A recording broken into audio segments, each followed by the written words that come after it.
Alright, let's dive into a story that's equal parts bizarre and revealing, the case of Olympic canoeist David Davey Hearn, who found himself at the center of a legal storm over the Lincoln Memorial reflecting pool. Now, on the surface, this might seem like just another odd news story, but personally, I think it's a fascinating window into how politics, law, and personal agendas can collide in the most unexpected ways. What makes this really interesting is how it's not just about a guy allegedly touching a pool, it's about the broader implications of prosecutorial power and the lengths some will go to satisfy political pressures. Here's the setup. Hearn, an Olympic athlete, was arrested after allegedly touching material at the reflecting pool during a bike ride. The Trump administration, through U.S. Attorney Jeanine Pirro, charged him with felony vandalism, claiming he caused over $1,000 in damage. But here's where it gets messy, and, in my opinion, where the real story begins.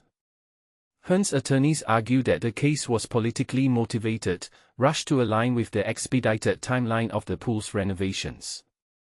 If you take a step back and think about it, this raises a deeper question: how often are legal cases weaponized to serve political narratives? What many people don't realize is that this isn't just about one man's innocence or guilt, it's about the integrity of the justice system itself. One thing that immediately stands out is Pirro's handling of the case. She initially claimed her office could prove Hearn's guilt beyond a reasonable doubt, but later moved to dismiss the charges, admitting the damage was due to a botched installation. From my perspective, this isn't just a mistake, it's a glaring example of how political pressure can distort legal proceedings. Pirro's team dismissed the case without prejudice, meaning they could theoretically bring it back. Hearn's attorneys, understandably, want it dismissed with prejudice, effectively shutting the door on any future prosecution. What this really suggests is that even when the system corrects itself, there's often a lingering doubt about its motives. A detail I find fascinating is the role of the National Park Service engineer who admitted to cutting loose the peeling liner to prevent further damage. This isn't just a minor footnote, it's a critical piece of evidence that undermines the entire case against Hearn. If the government's own expert was taking steps to mitigate the damage, how could Hearn be held solely responsible? In my opinion, this highlights a troubling pattern: the rush to judgment without fully examining the facts. What makes this even more concerning is Pirro's press conference, where she seemingly prejudged Hearn's guilt, raising serious ethical questions about her conduct. Now, let's talk about President Trump's reaction. He publicly criticized Pirro for dropping the case, claiming she choked and folded like an umbrella.